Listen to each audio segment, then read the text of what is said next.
Bem, na semana passada, nós estávamos falando a respeito do perispírito, do também chamado corpo espiritual, psicossoma, enfim, várias denominações que são dadas ao perispírito. Foram dadas ao longo de séculos. O corpo espiritual foi constatado também por Allan Kardec, a existência do corpo espiritual foi constatada por Allan Kardec e ele criou uma nova palavra. Perispírito, quer dizer, em torno do espírito. Nós gostaríamos de dizer que o universo, claro, é uma maravilha. Tudo é maravilhoso. A vida em si é maravilhosa. Mas nada existe de sobrenatural. Tudo acontece com naturalidade.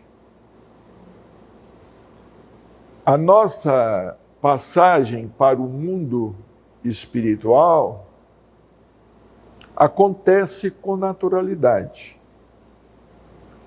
O mundo espiritual, ele é o mundo das causas. Desde quando ficou demonstrado que a matéria existe em vários estados, digamos assim, não existe nenhum hiato, não existe nenhum salto espetacular em termos de evolução.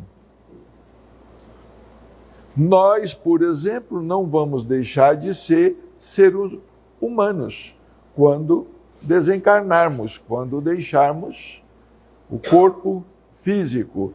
Não vamos deixar de ser criaturas humanas. Nós não vamos deixar de uma hora para outra a nossa forma, a nossa morfologia.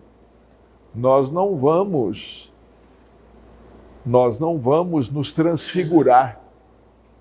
Em absoluto, não vamos nos transfigurar. Muitos, às vezes, pensam que com a desencarnação haverão de se transfigurar em luz, haverão de se transfigurar em algo que não tenha nenhuma semelhança com a nossa humanidade. Nada acontece em termos de evolução, nada acontece aos saltos. Temos sempre aqueles elementos de transição. Por exemplo, entre o reino mineral e o reino vegetal, porque a mônada evolui. Conforme já dissemos, a alma dorme na pedra, sonha no vegetal, agita-se no animal, acorda no homem. E Emmanuel escreveu: sublima-se no anjo. Mas não existe um salto, digamos assim, da mônada entre o reino mineral e o reino vegetal. Uma pedra, ela não passa a ser planta miraculosamente. Existem elementos de transição. Uma planta, ela não passa a ser um animal, ela não passa a irracionalidade, dando um salto. Assim como o animal, ele não alcança a razão também dando um salto. Existem elementos de transição. Esses elementos de transição são desconhecidos. Nós não os conhecemos completamente. Nós sabemos, por exemplo, da existência de plantas carnívoras. Vejamos, é um elemento de transição entre o reino vegetal e o reino animal. A existência de plantas carnívoras. Nós não sabemos como o homem, o ser racional, o Australopithecus, por exemplo, né? Como é que surgiu, vamos dizer, o ser primitivo, o humanoide, não é? E foi se desenvolvendo ao longo dos milênios, até alcançar os neandertais, e dos neandertais chegar ao Homo sapiens e sapiens, que somos nós considerados. Provavelmente a evolução vai continuar, a evolução não cessa. Tudo está em expansão. Então nós precisamos entender, precisamos compreender que em termos evolutivos não existe salto. Não há um salto, existem elementos de transição. Existem elementos de transição entre um reino e outro reino. Isso é que nós precisamos entender. E precisamos também entender que quando nós efetuarmos a nossa passagem para o mundo espiritual, não será um salto, não haverá um salto. Nós vamos nos deparar com a vida ainda em suas características humanas, como os próprios espíritos nos dizem. Nós vamos tecer mais algumas considerações em torno do perispírito, apenas a título de informação, de ilustração, porque a verdade é que a natureza do perispírito, o perispírito ainda é muito pouco conhecido. Os espíritos, às vezes, eles não encontram condições de nos trazerem informações mais detalhadas. Nós gostaríamos aqui, não é nosso hábito, mas nós gostaríamos de citar aqui o livro do Dr. Inácio Ferreira, Trabalhadores da Última Hora. Dr. Inácio Ferreira, ele fala um pouco mais a respeito do perispírito, do corpo espiritual. Inclusive, ele fala de uma dissecação do corpo espiritual que, para os espíritos desencarnados, é um corpo, como para nós é o corpo físico. Mas antes nós gostaríamos de recorrer aqui ao Livro dos Espíritos, quando Kardec fala sobre espírito e matéria. Muito interessante. A pergunta de número 27. Kardec pergunta: há então dois elementos gerais do universo, a matéria e o espírito? Então Kardec chega à conclusão que existem dois elementos gerais no universo: a matéria e o espírito. A matéria sujeita às nossas concepções. Os espíritos responderam: Sim, e acima de tudo, Deus, o Criador. Então nós temos, acima de tudo, o Criador. Deus, acima de tudo. O Pai de todas as coisas. O princípio de tudo.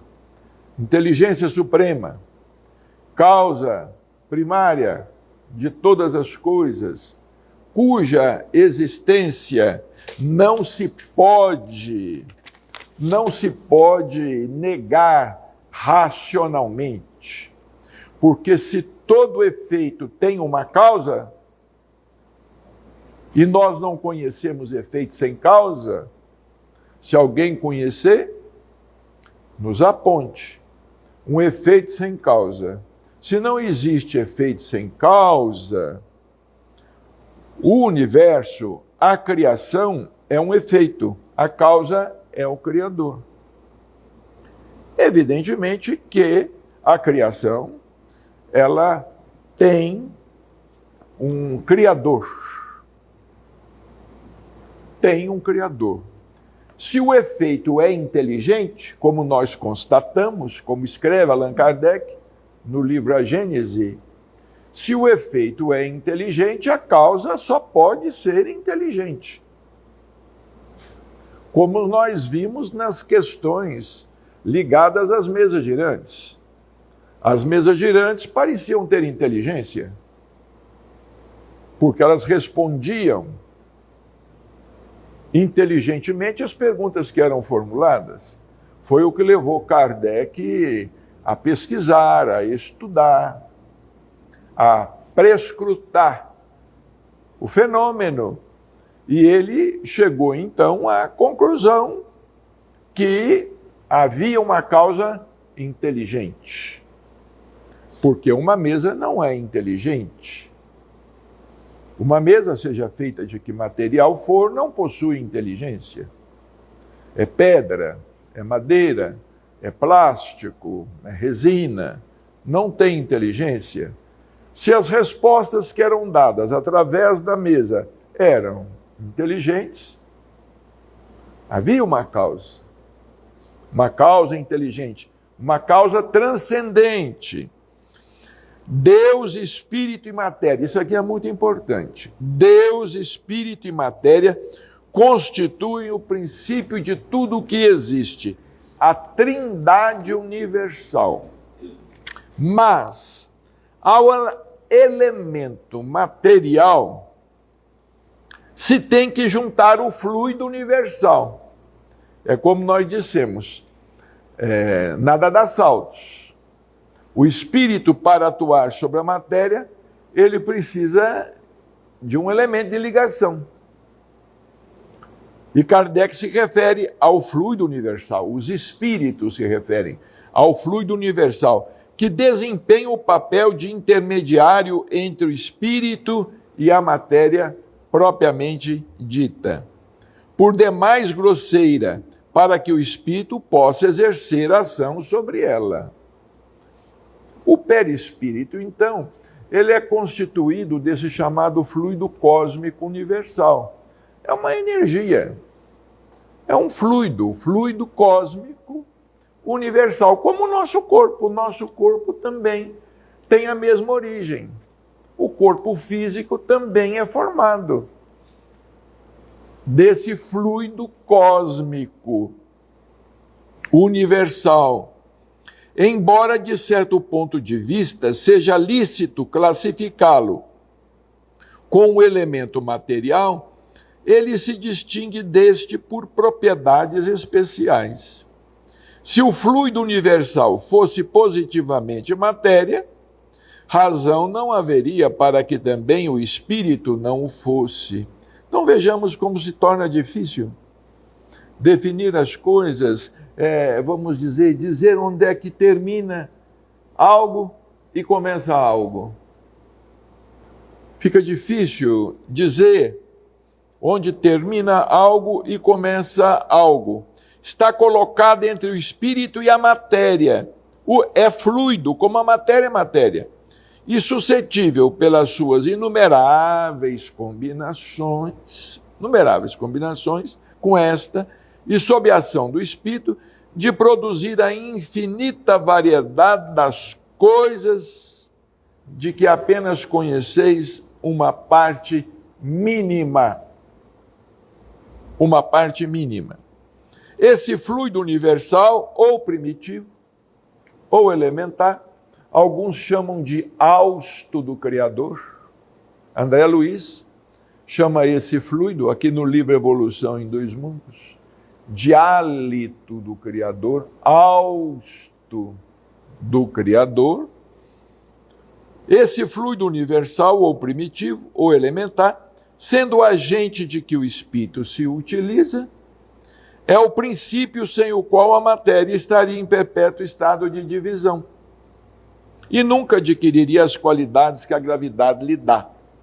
Então, esse fluido universal é o elemento de liga. É o elemento de liga entre a matéria e o espírito propriamente considerado. O espírito é o ser inteligente da criação. Os espíritos responderam: o espírito é o ser inteligente da criação. É a criatura inteligente. Agora, interessante, aqui em O Livro dos Espíritos, interessante o que os espíritos disseram a Kardec, que tudo se encadeia no universo. Tudo se encadeia. E eles disseram, do átomo ao arcanjo, que por sua vez também começou por ser átomo. Do átomo ao arcanjo, que por sua vez também começou por ser átomo. Então, nós já estagiamos no reino mineral, já estagiamos no reino vegetal, já estagiamos na irracionalidade, nós não sabemos quantas experiências já vivenciamos. Aliás, a bem dizer, a vida é única. A vida é única porque não existe morte. A vida é única. É por isso que muita gente, quando lê Paulo, lá na Epístola aos Hebreus, Paulo diz que só se vive uma vez. E são múltiplas as interpretações. Alguns utilizam o que Paulo escreveu na Epístola aos Hebreus para contestar a reencarnação. Mas, na verdade, a reencarnação é um fenômeno naturalíssimo, como a desencarnação também. É um fenômeno naturalíssimo. E só se vive uma vez, por quê? Porque o espírito não morre. O espírito não morre, ele é imortal. Ele é imortal. O que nós temos são experiências diversas. Experiências diversas. O que existe é que nós estamos subindo uma escada de infinitos degraus. E às vezes estamos situados num degrau.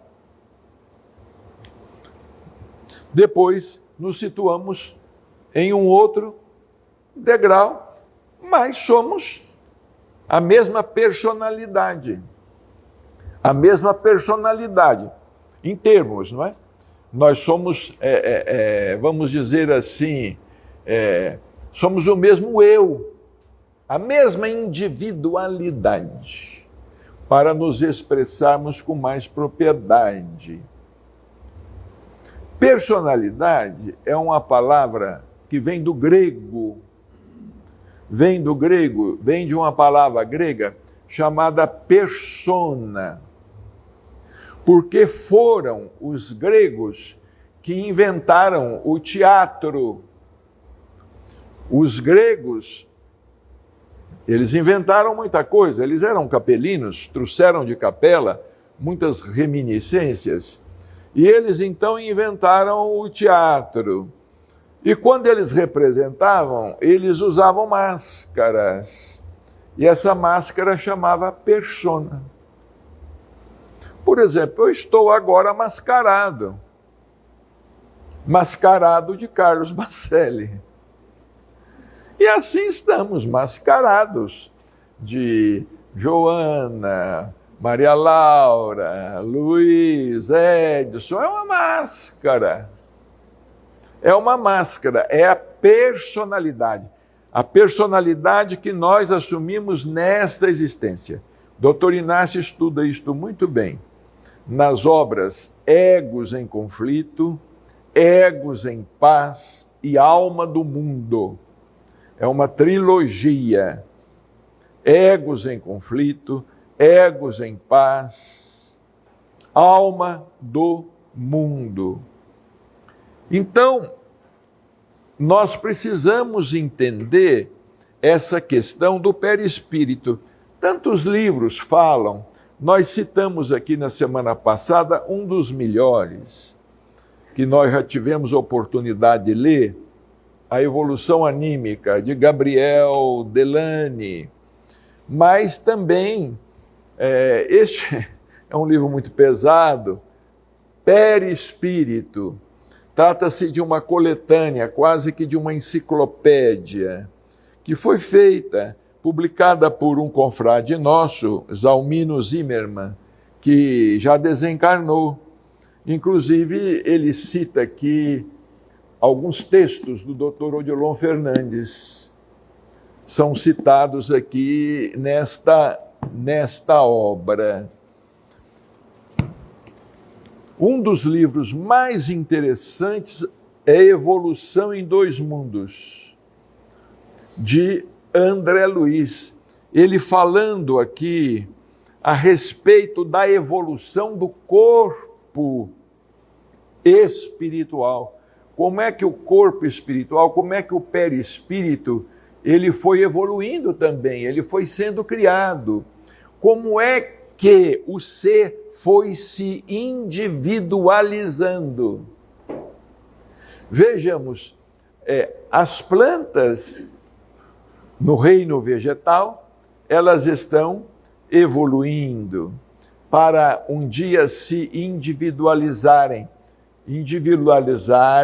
no reino animal, através das inúmeras espécies existentes aqui na Terra. Porque quantos são os mundos existentes? E os nossos corpos, os corpos que nós ocupamos, os corpos, vamos dizer, a matéria, o reino mineral, as plantas, o reino vegetal, os animais, o reino animal, o corpo humano, o reino hominal. Isso tudo foi retirado do fluido universal, do fluido cósmico universal, vamos dizer, ambientado no nosso planeta.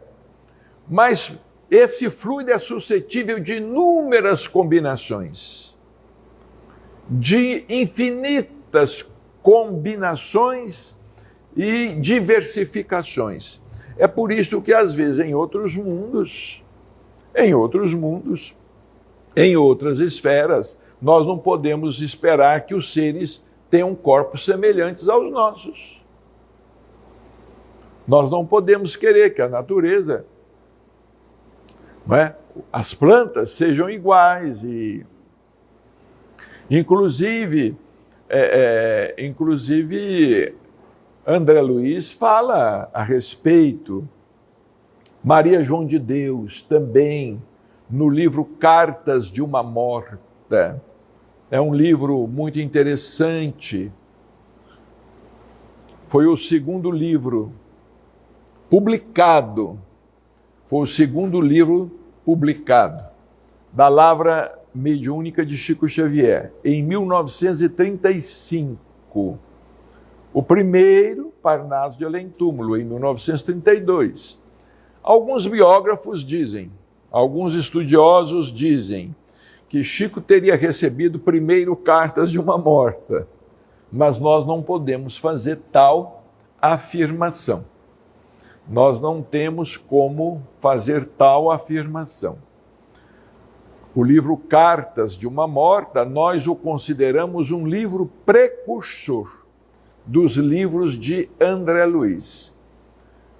Foi publicado, escrito em 1935, e somente daí a 8 anos, em 1943, surgiria Nosso Lar, que é o primeiro livro da série de André Luiz.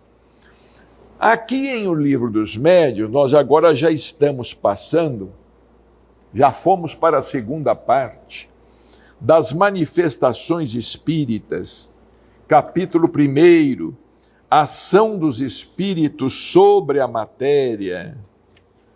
Nós temos considerações importantíssimas. Nós estávamos aqui relendo o capítulo, procurando alguns trechos para citar, mas não conseguimos destacar um trecho do outro, porque todos os trechos são importantes. Kardec aqui escreve com a precisão e com a capacidade de síntese muito grande. Numerosas observações e fatos irrecusáveis dos quais teremos de falar mais tarde, conduziram-nos à conclusão de que há no homem 3 coisas. Então, no homem há 3 coisas: a alma, ou espírito, princípio inteligente, no qual reside o senso moral, que somos nós mesmos. A alma, ou espírito. Quando o espírito está encarnado, Kardec chama de alma, apenas para efeito pedagógico. Digamos assim, para um efeito pedagógico. Nós somos almas, porque é um espírito encarnado. Quando o espírito deixa, a alma deixa o corpo, para efeito pedagógico, Kardec chama de espírito. Chama de espírito. Só para efeito pedagógico. Mas é a mesma coisa, a mesma individualidade. Segunda, o corpo invólucro grosseiro, material, que o reveste temporariamente para que possa desempenhar certos encargos providenciais. E terceiro, o perispírito. Invólucro fluídico. Mas vamos entender bem essa questão de invólucro fluídico, porque quando falamos em fluido, nós pensamos realmente em uma coisa fluida. A água é uma matéria fluida, mas é água, é matéria. É matéria, não deixa de ser matéria. Para nós aqui, a matéria existe em vários estados, né? Estado líquido, estado sólido, líquido e estado gasoso, não é? O estado sólido, líquido e gasoso. É interessante essa comparação, porque a água em estado sólido, somos nós em estado sólido. O espírito em estado sólido. Depois o espírito em estado líquido. Estado líquido, que é o espírito em si, que está na matéria. E depois, em estado gasoso, quando ele desencarna. Quando ele desencarna. Nós podemos tecer esse paralelo e entender melhor. Vamos pegar a água e vamos reencarnar a água, botar no congelador. Ela está reencarnada, não é? Ou então vamos reencarnar a água que está em estado gasoso nas nuvens. Nas nuvens. Ela se transforma em estado líquido, caindo. E depois ela se transforma em estado sólido, quando congela. É o que acontece com o espírito. Quando ele está no além, vamos dizer, no além, do além, no estado superior, ele está no estado gasoso. No estado gasoso.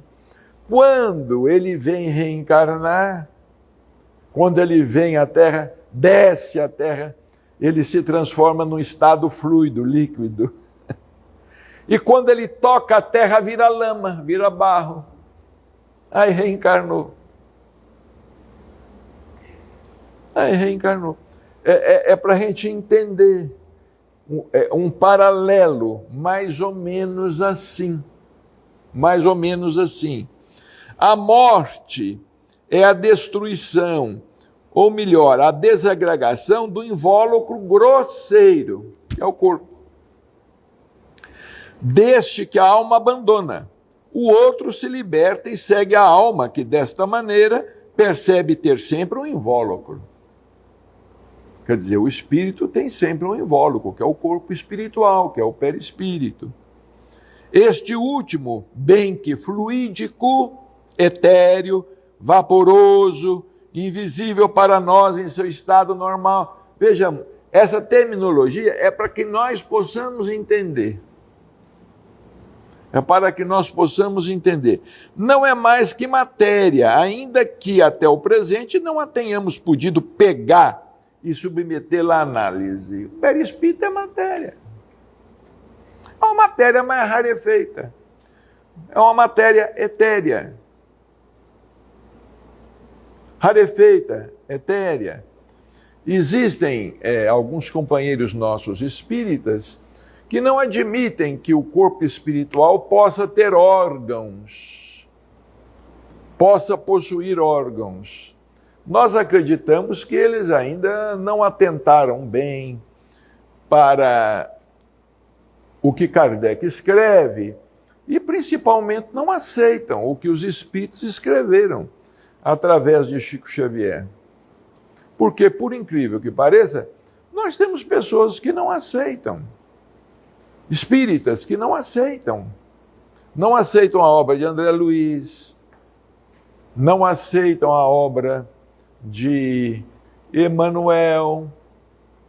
Mas vejamos bem, nós estamos aqui vivendo na Terra, neste orbe, neste mundo de provas e expiações, em que nós temos visões ainda e entendimentos muito particulares das coisas. É a minha opinião. E a minha opinião é a minha opinião. Não é? Eu posso ter a minha, eu posso estar errado. É por isso que Allan Kardec ele falou a respeito da concordância universal, do ensino dos espíritos. Não bastaria que um espírito dissesse uma coisa. Seria preciso que outros espíritos, através de outros instrumentos mediúnicos, também dissessem a mesma coisa ou algo semelhante, para que houvesse a chamada concordância universal do ensino dos espíritos. Agora, às vezes, essa concordância ela não ocorre instantaneamente. Às vezes, o que um espírito diz hoje, outro espírito dirá daqui 20, 30 anos a mesma coisa. Ou com outras palavras. Dirá a mesma coisa com outras palavras. Então nós temos que entender a questão da concordância das opiniões. Vejamos aqui o mundo, por exemplo. O que é que nós somos? Espíritos. Se nós formos pedir opinião das pessoas dos diferentes países sobre um assunto qualquer, Opinião, um vai falar uma coisa, outro vai falar outra, outro vai dizer outra, né? É igual aquele apólogo dos cegos, né? Eu não me recordo se eram 3 cegos ou 6 cegos, não importa, eram muitos cegos.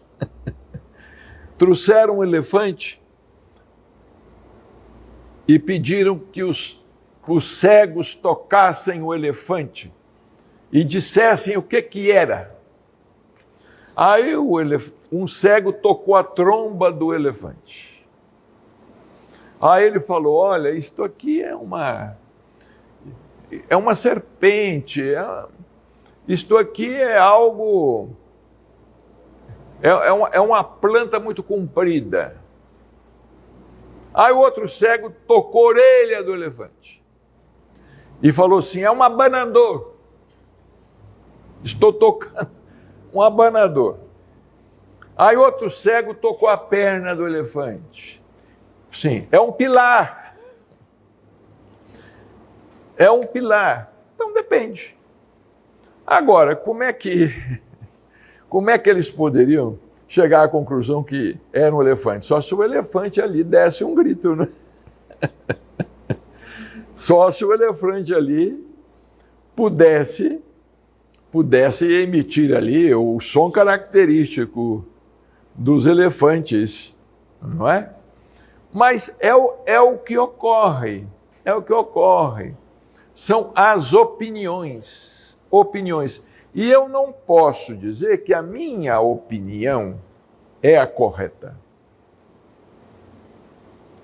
E a do outro é errada. A do outro é errada. Eu não posso... Estou falando sobre assuntos mais sérios, né? Assuntos mais sérios. Vejamos bem. Quando Einstein ele concebeu a teoria da física quântica, da mecânica quântica, quando ele publicou o primeiro artigo, aliás, um artigo até pequeno, isso foi em 1905, muitos cientistas não entenderam. E até hoje tem muitos cientistas que têm dificuldade para entender a chamada física quântica. E tem outros que já estão opinando como se a física quântica já tivesse dito a palavra final. Como se a física quântica já tivesse... Ora, vejamos os elementos químicos. Todos os dias quase, isso aí é uma força de expressão, mas a ciência está descobrindo novos elementos químicos sempre, com valores atômicos diferentes. Antigamente o átomo era indivisível, não se podia dividir o átomo. Hoje se divide qualquer partícula.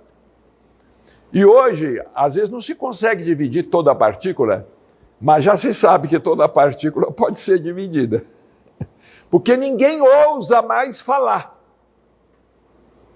Com bom senso, ninguém mais ousa falar que é indivisível. Com bom senso, ninguém pode ousar falar. Porque depois que dividir o átomo, eles vêm e dividem o núcleo e observam as subpartículas, não apenas as partículas, mas já as subpartículas. Não é? Não há quem ouse dizer que existe uma partícula que seja indivisível. Então, às vezes, esses dias eu estava escutando um ex-pastor falar. Ele tem um conhecimento muito grande. Um conhecimento bíblico muito grande. Ele estudou, ele fez teologia, ele estudou fora do Brasil. Ele se interessa muito por mecânica quântica, por física quântica. Ele é muito inteligente.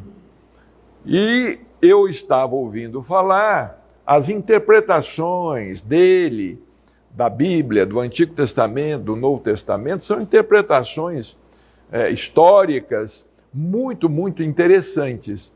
Mas ele não aceita a reencarnação. Ele tem uma outra explicação para a reencarnação.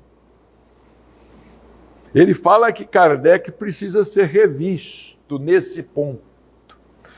Mas isso é a opinião de quem? Dele. É a visão dele. É a opinião dele. É uma criatura inteligente? É. Mas é toda inteligente? Não. É uma visão dele.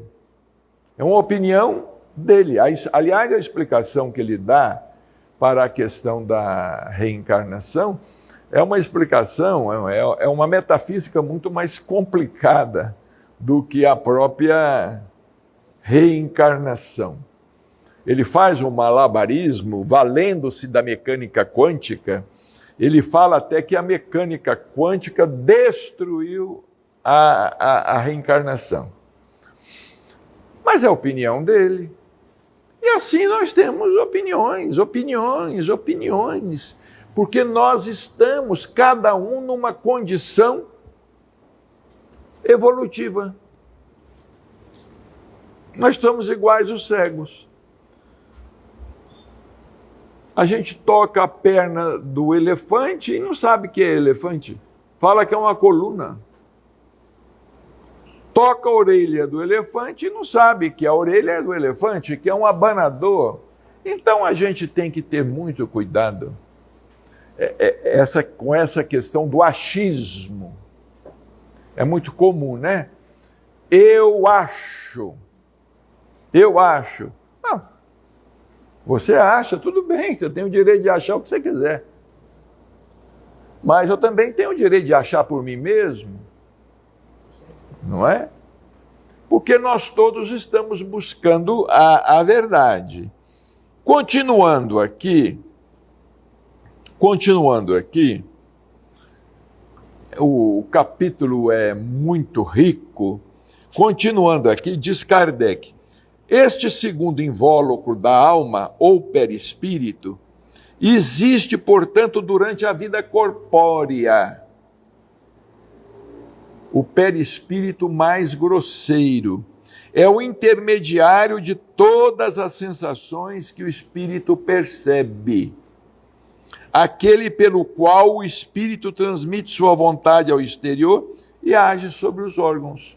Hoje, por exemplo, nós já ficamos sabendo, através de outros autores espirituais, Emmanuel, no livro Consolador, André Luiz, em suas obras, que existem vários corpos espirituais. Ou seja, vários perispíritos. Vários corpos espirituais. Eu me lembro de Chico, a nossa irmã Eigorina Cunha, de Sacramento, sobrinha de Eurípides Barçanufo, com toda a dificuldade de locomoção que ela tinha, ela vinha a Uberaba. Ela publicou alguns livros interessantes, Cidade no Além, alguns desenhos de Nosso Lar, e o outro livro, Imagens do Além. E certa vez ela estava conversando com o Chico disse assim: eu achei muito interessante, Eigorina, aquilo que você fala do chamado pavilhão do restringimento. O que é restringir? Restringir é diminuir. Restringir é diminuir. Porque quando o espírito, ele vem, isso de modo geral, hein, gente? De modo geral. Quando o espírito ele vem encarnar, ele perde o seu corpo espiritual mais grosseiro, ele morre do outro lado. Morre do outro lado, o corpo morre do outro lado. E ele vem, segundo o Chico conversando com a Eigorina, falando com ela, ele vem para a Terra num corpo espiritual sutil, mais sutil ainda. Nós temos vários corpos espirituais. É como se a gente vestisse assim uma roupa, vamos dizer, uma roupa de pele de animal. Depois tirasse aquela roupa, pele de animal. Então a gente está ali vestindo uma túnica de linho grosseiro, vamos dizer assim, de algodão. Depois tira aquela roupa, não é? Igual lá em Portugal. Lá em Portugal tem umas portuguesas, tem umas senhoras portuguesas, isso é antigo, é muito tradicional lá em Portugal, principalmente em algumas cidades, como lá em Nazaré, não é? Em algumas cidades, umas senhoras, elas usam 7 saias. 7 saias, muito interessante, 7 saias. Por quê? Porque quando os maridos saíam para o mar, para a pesca, muitos morriam. Eram poucos os que ficavam no mar pescando, bacalhau, outros peixes, iam longe. Dizem que o bacalhau é da Noruega, né? Mas eles iam longe, iam pescar e tudo mais. E muitos desencarnavam, ficavam doentes, desencarnavam nas tempestades. E enquanto eles não voltassem, elas vestiam 7 saias, como a dizer que estavam se guardando para eles. Elas tinham um marido que tinham saído. Claro, quando eles voltavam vivos, elas não tinham mais razão para usar as 7 saias. Mas até hoje temos lá essa tradição das 7 saias. Usam. Tem gente de Cascais assistindo o senhor falando. Falando lá de Cascais, né? É verdade. Eu tive a oportunidade, nós visitamos quando estivemos lá em Portugal, o Museu do Bacalhau, fomos lá em Nazaré, vimos essas senhoras usando as 7 saias. Então, é como se nós tivéssemos 7 roupas e por fim nós tivéssemos lá apenas uma túnica. Então dizia o Chico para a Egorina, quando o espírito vem reencarnar, ele deixa o perispírito grosseiro lá. É enterrado, o Chico falava, é enterrado como um corpo. Hoje não deve ser enterrado mais lá, não é? Hoje deve ser tudo cremado, não é? Daqui a alguns anos aqui também na Terra não vai usar mais essa questão de enterrar, que é até uma questão anti-higiênica, estranha, não é? Vai se usar a cremar o corpo, não é? Cremar o corpo. É muito interessante isso, não é? A gente pensar que o corpo de Jesus desapareceu, né? Foi enterrado, mas ele desapareceu e, segundo os estudiosos, foi desintegrado pela sua própria vontade. Ou seja, não passou por aquele processo de deteriorização. Não poderia passar. Jesus, o espírito puro, o corpo dele não poderia apodrecer como o corpo de um humano qualquer. Até nisto nós percebemos a divindade do Senhor, a sublimidade do Senhor. O corpo dele não poderia apodrecer. Ele não poderia ter deixado sobre a terra um esqueleto. Seria estranho, né? Olha o esqueleto de Jesus Cristo. Seria uma coisa estranha, né? Agora, um esqueleto de qualquer um de nós aí é fácil. Mas não do Cristo. É muito interessante certas coisas, né? Se eles ainda não arrumarem por aí, né? Porque essas relíquias rendiam muito dinheiro para a igreja. Renderam muito dinheiro para a igreja. Era a ossada do santo tal, era um dente que pertenceu ao santo fulano de tal. Isso tudo valia dinheiro. Valia dinheiro, considerava-se algo sagrado, não é? Então, Kardec diz aqui o seguinte, que foi através do conhecimento do perispírito, porque o perispírito é a chave de uma porção de problemas até agora inexplicáveis. O corpo espiritual seria o elo perdido e que foi encontrado, né? Ligando o espírito à matéria.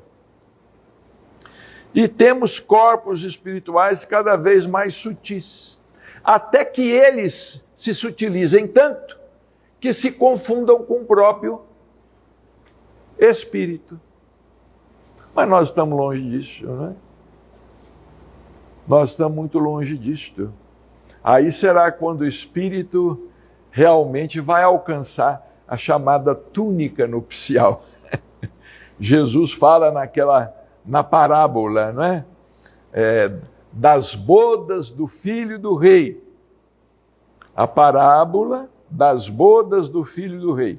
Muita gente veio para o banquete, mas um dos que estavam lá vigilantes foram ver se todos os que estavam ali estavam aptos para estarem ali.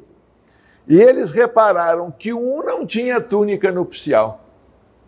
Então colocaram ele para fora, porque ele era um penetra, ele era um invasor. Ele era um invasor, ele não fazia jus. Ele não fazia jus. Então essa túnica nupcial é a que nós estamos tecendo através da evolução. Nós vamos tecendo através da evolução. O nosso corpo está em construção, o corpo físico está em construção. Está passando na Netflix agora, não sei se vocês viram, vale a pena ver, viu? Um documentário, não é longo, pequeno, sobre os Neandertais. Como é que foi que eles desapareceram? Os Neandertais. E como foi que surgiram? O Homo sapiens, não é? O Homo sapiens, nós somos considerados sapiens, né? Um dia também vamos desaparecer. Os espíritos falaram com Kardec que um dia a nossa civilização vai desaparecer. Não vamos longe, isso não é impossível. Vejamos aí o que infelizmente aconteceu esses dias lá no Rio Grande do Sul. Não é? Aconteceu lá no Rio Grande do Sul, não é? No estado. Isso pode acontecer num país, pode acontecer no planeta. Pode ocorrer no planeta. Os dinossauros desapareceram, que dominaram sobre a Terra, não é? Milhões e milhões de anos, eles dominaram sobre a Terra e desapareceram todos de repente. Foram exterminados em massa. Dizem que por um meteoro equivalente a não sei quantas bombas nucleares que veio e colidiu com a Terra. Nós estamos sujeitos. Nós estamos em pleno espaço. Nós estamos sujeitos. Um dia um meteoro exterminar com a raça humana, que, a dizer a verdade, está merecendo desaparecer, não é? Porque a coisa não anda fácil, não é? A coisa não anda fácil. Nós somos seres humanos que ainda não aprendemos humanidade. Ainda não podemos nos considerar verdadeiramente humanos, todos. Não é claro, existem exceções, muitas exceções. Felizmente existem muitas exceções. Bom, então, para encerrar, disseram, isso nós falamos na semana passada, Disseram que o espírito é uma flama, uma fagulha. É a imagem que eles tiveram, mais aproximada do que você é, nós somos. Disseram que o espírito é uma flama, uma fagulha. Isto se deve entender do espírito propriamente dito, como princípio intelectual e moral, e ao qual não se saberia atribuir uma forma determinada, porque não tem forma. O espírito não tem forma. O espírito não tem uma forma determinada. Eu me lembro aqui de um grande matemático chamado Pascal. Uma vez ele definiu Deus dizendo o seguinte, matematicamente, né? Ele disse o seguinte, que Deus pode ser comparado a uma grande circunferência, cujo centro está em toda parte e em parte alguma. Não é bem isto? Numa circunferência, onde é que está o centro? Numa bola, onde é que está o centro? Todo jeito que você virar ela é o centro. Então Pascal dizia que Deus pode ser comparado a uma grande circunferência, cujo centro está em toda parte e em parte alguma.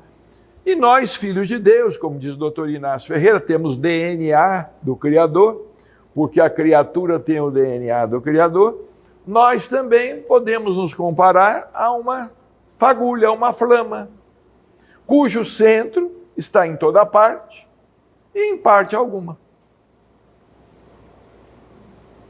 O espírito não tem forma, não tem cor, não tem tamanho, não tem sexo, não tem nada circunscrito, não tem visão circunscrita. Nós é que temos aqui no corpo. É uma coisa horrorosa. A gente está aqui no corpo porque nós estamos encerrados no corpo. O corpo para nós é como se fosse um robô. Se eu perder um olho, eu não enxergo mais. Se eu perder a audição, não ouço mais nada. Se esse robô perder o movimento das pernas, eu não ando mais. Então nós estamos aqui, nós estamos meio robotizados em todos os sentidos. E mais robotizado está quem não pensa nessas coisas, né? Vive por viver. Vive por viver. Então hoje nós vamos encerrar por aqui, mas o assunto é interessante. O capítulo é pequeno. Nós vamos continuar na semana que vem, e na semana que vem nós vamos também entrar aqui na questão das manifestações físicas, mas um outro ângulo. Já falamos sobre as manifestações físicas, mas um outro ângulo, como é que isso começou, etc. Você fala nessa questão do fluido universal, que é o elemento de ligação do espírito com a matéria. Ele é constituído de vários elementos. Daí a dificuldade do espírito manipular. Da dificuldade? Do espírito manipular alguma coisa, provocar um fenômeno, por exemplo. Aí é o seguinte, uma das manifestações, uma das modificações desse fluido universal é o chamado ectoplasma. Esse ectoplasma, através do ectoplasma, é que o espírito consegue. Que é produzido por um médium. É uma modificação do fluido cósmico universal. Não é produzido propriamente pelo espírito. Dizem os espíritos que na constituição do ectoplasma entra elementos do médium, elementos do espírito e elementos da própria natureza. Então seria, vamos dizer ali, uma receita, uma massa de bolo, em que nós precisaríamos, alguém entra com a farinha, alguém entra com o fermento, alguém entra com isso, alguém entra com aquilo, Combinação. mas uma manipulação de ordem mental. Alguns fazem isso de maneira consciente e outros de maneira inconsciente. Essa questão do corpo, por exemplo, nós temos vários corpos. Dependendo da nossa atitude, você vai engrossando seu corpo, você vira isso, e dependendo da sua atitude, você vai perdendo corpo. Porque Jesus fala que o Cristo demorou 4.000 anos para chegar na Terra. Quer dizer, imagina que ele veio ganhando corpo. Veio ganhando corpo. É isso. Ele veio ganhando corpo. Ele veio se materializando, não é? Ele veio numa descida. Agora, a respeito de Jesus, tudo que a gente fala sobre Jesus é uma temeridade. A gente falar como é que foi o processo. A gente dizer como é que foi esse processo. A gente não sabe. A gente imagina que foi assim. Não é? Porque ele desceu. Foi uma descida. Tem um livro do Pietro Baldi, muito interessante, chama A Descida dos Ideais. Ele desceu. Não é? Foi uma descida.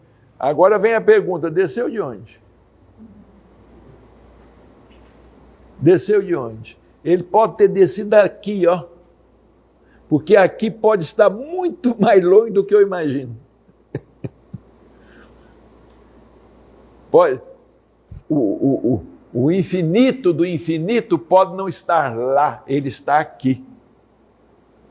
Ele está aqui. É uma questão de você penetrar nele. Hein?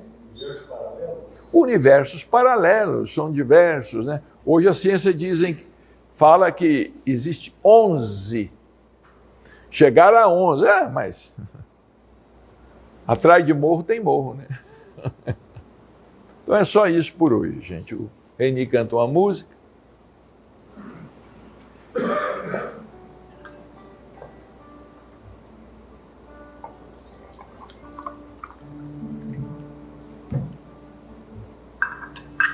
Vem Jesus, divino amigo,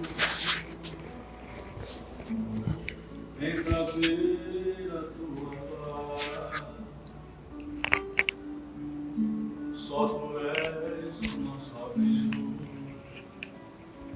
que ventura mil nos traz.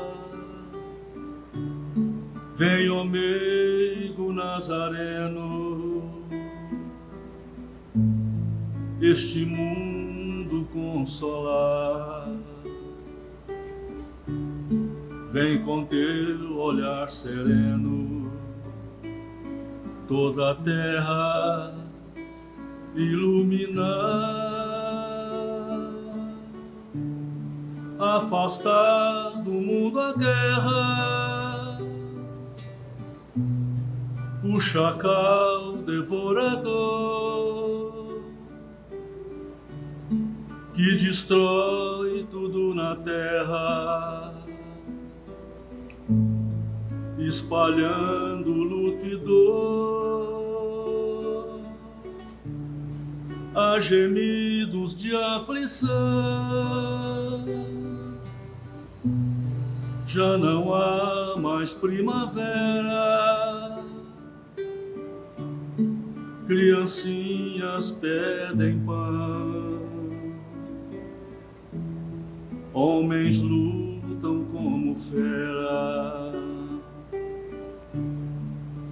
Vem, Senhor, vem reflorir os caminhos. Vem, Senhor, vem perfumar coração, exterminar a dor e fazer calar os canhões. Vem, Senhor, com teu amor tão profundo, iluminar consciência e fazer feliz o mundo. iluminar consciência e fazer feliz o mundo.